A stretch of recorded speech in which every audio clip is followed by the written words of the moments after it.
Hello everyone and welcome back to the channel. Today we're going to be taking an early look at the 2022 United States gubernatorial elections. These are the current holds for each party with 27 Republicans and 23 Democrats, and there are a lot of competitive governor elections, so let's just get into it. So I'm actually going to start with Virginia and New Jersey because they have elections this coming November.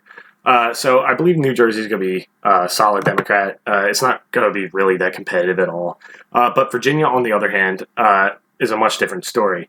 Many people did not think this election was going to be competitive at all. But currently, the Republican Glenn Youngkin is only trailing in the polls by a little bit. And this could be a sleeper flip for Republicans, I think. I do still think Terry McAuliffe's going to win by a couple points. So I have Virginia as lean Democrat. And that's subject to change, but I really do think Glenn Youngkin can win this race. I just currently don't think he's going to. And I'd also want to touch on the California gubernatorial election, the recall election. I don't really think anything's going to come of that. Even if the measure does pass to recall Newsom, a Democrat's going to be elected anyway. And so there's not really much to talk about, although I do think I will make a video when the election gets closer. But for now, there's not really much to touch on for California. All right, with that out of the way, let's get into the solid Democrat states for the 2022 election. So we're going to start with California, Hawaii, Illinois, New York, Rhode Island, and a flip in Maryland. Currently, that's held by Larry Hogan. It's kind of a fluke that he was elected in Maryland, and so I don't think any Republican really has a chance of winning there, even though it's currently held by a Republican. And so the solid Republican states are Idaho, Wyoming, South Dakota, Nebraska, Oklahoma, Texas, Alaska, Arkansas, Tennessee, Alabama, South Carolina, Massachusetts, and Vermont if Charlie Baker and Phil Scott run for re-election. One thing I'd like to mention about Texas is I believe Texas could drop into the likely column, but Greg Abbott is more popular than Donald Trump was in this state, and he won by a really wide margin in 2018. That was during a blue wave year. He won by over 13 points in a state that Trump carried in 2016 by 9 and in 2020 by 6. And this is going to be kind of a red wave election, and so I think Abbott is going to win by a similar margin, maybe increase it, maybe decrease it by a little bit, but I think it'll be a similar margin. And if he can manage to keep the gains with Hispanic voters that Donald Trump made and also keep the suburban areas that he was able to win in 2018, he's going to win big. And so I have Texas as solid right now, but that is subject to change as time goes on. I just wanted to mention that. Going into the likely states, there are 4 likely Democrat states, and the first likely Democrat state is the state of Oregon. So despite being a very blue state on the presidential level, Oregon only voted for Kate Brown by around 7 points in 2018 and by a very similar margin in 2016. And so Oregon's a little more elastic on the gubernatorial level, but I do still think whoever the Democrat is, they're going to win by a likely margin, maybe 8 points to 10 points.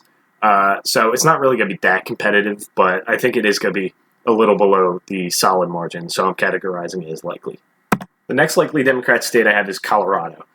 Colorado is becoming an increasingly blue state, but one of the main reasons it shifted so blue in 2020 was because Trump was incredibly unpopular in the suburbs across the country. He ended up losing by over 13 points, which was a very large margin of defeat, larger than most people even predicted. But the state as a whole is not quite that blue yet. In fact, in 2020, Cory Gardner actually outperformed Trump in the state. He only lost by 9, which is still a considerable loss. But it's not quite as much as Trump lost it by. And so I think Colorado's going to be likely. It's not quite going to be safe. I think it'll fall below the 12-point margin that I consider safe. And so it's not going to be competitive at all. But I think kind of the Republican-friendly environment is going to keep it below that margin. So I have it as likely Democrat. Next state I have in the likely Democrat column is the state of Connecticut. Now, Connecticut's very blue on the presidential level, but on the governor level, it's actually much more of a swing state. In 2018, Ned Lamont only won by 3, and in 2014 and 2010, the margins were extremely close too. And now I think it's actually going to get bluer in 2022 just because polarization in this country is a much greater issue than it was even just 4 years ago. But I do think Ned Lamont's probably going to win by a smaller margin than solid, maybe like 6 to 8 percentage points, just because, Connecticut is still kind of swingy in the gubernatorial level, but probably less so because of polarization. The final likely Democrat state I have is Maine. Now, incumbent Democrat Janet Mills is running against former Governor Paul LePage, and LePage was a pretty unpopular governor, and he only won by a plurality when he was elected governor. And Maine is a pretty blue state overall, and I think Janet Mills will probably win re-election by around 6 to 8 points. As for likely Republican states, I have 5. So the first likely Republican state is going to be Iowa. The state of Iowa is becoming more and more red. In 2018, the Democrat was winning in most polls, and then Republican Kim Reynolds won by 3 points. And in 2020, Iowa was thought to be extremely competitive, and then Donald Trump won the state by 8 points. So Iowa isn't really the toss-up state that it was in the 2000s and early 2010s anymore. It's becoming a solid Republican state, and I think Reynolds will win by more than 7 points. I believe Ohio is in a similar situation to Iowa, but I wanted to mention the fact that Mike DeWine is very likely going to face a strong primary challenge. Lots of Republicans are unhappy with his COVID lockdown policies, and so he'll probably be primary out. But whoever ends up winning the primary, I believe, will win by a likely margin. The final likely Republican state I have is the state of Florida.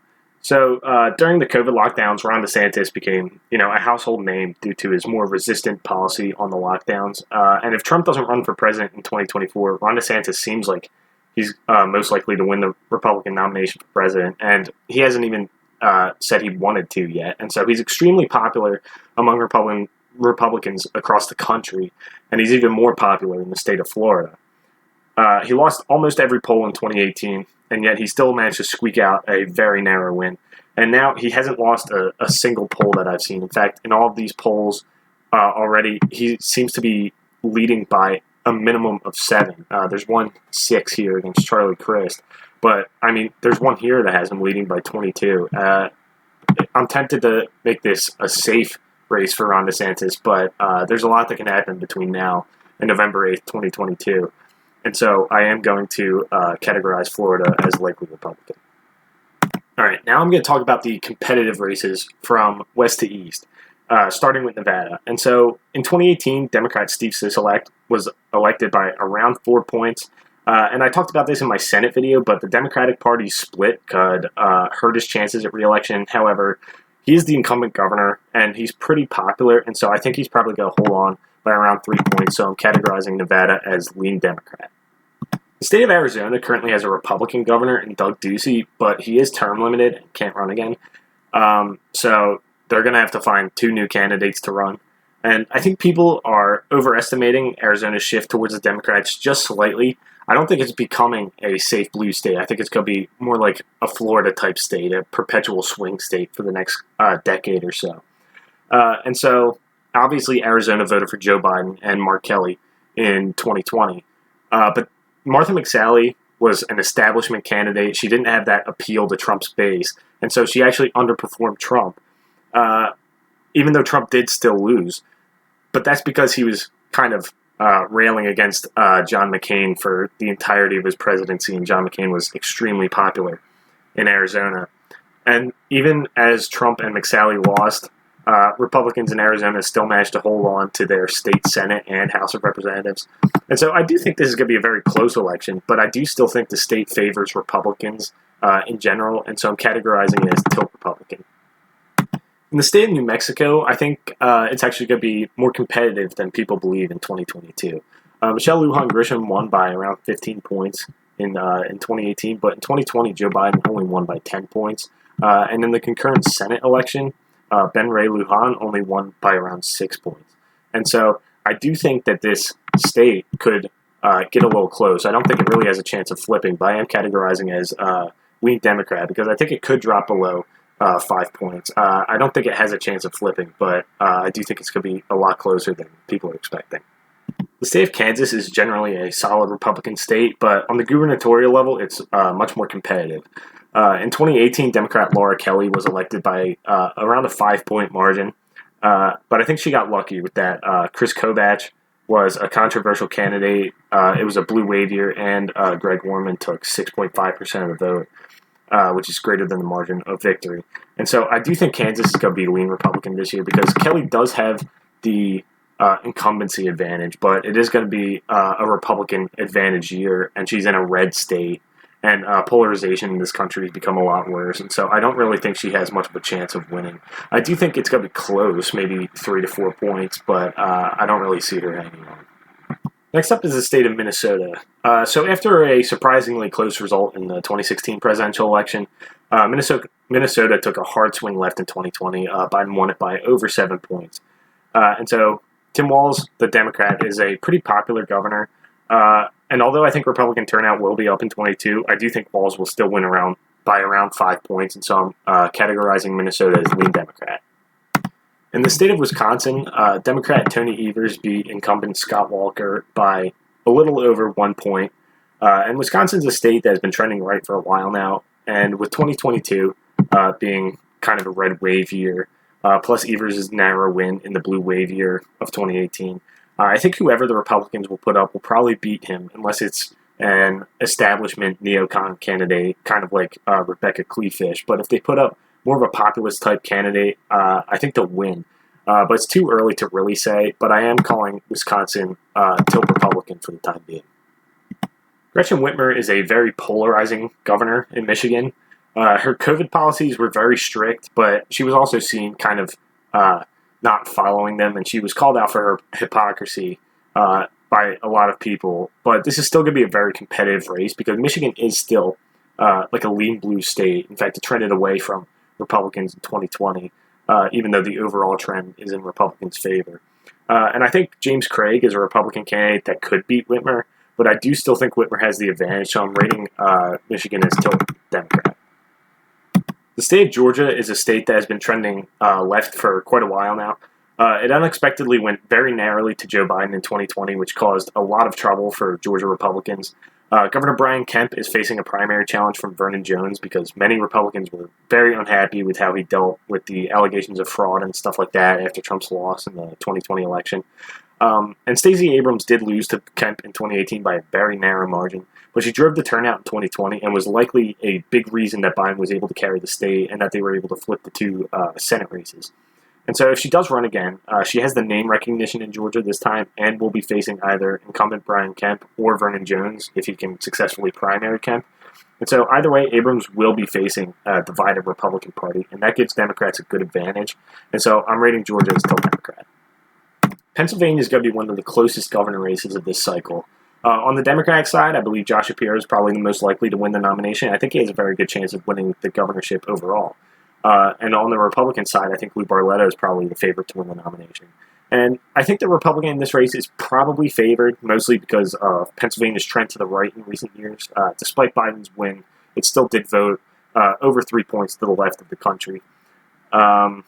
And earlier this year, Pennsylvania voted to limit the governor's power, which was a clear push against Governor Wolf's lockdown policies.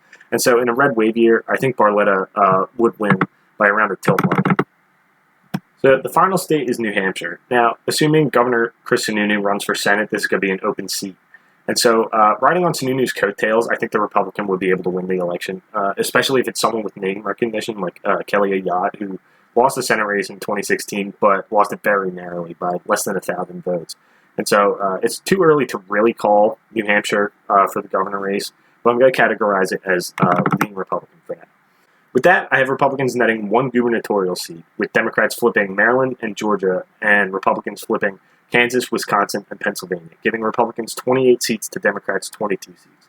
Again, this is all very early and is subject to change over the next year and a half. But if you like the video, make sure to subscribe and hit the like button to show your support, and leave a comment saying what you'd like to see, what you agree with, what you disagree with, and all that stuff. So thanks for watching, and have a great day.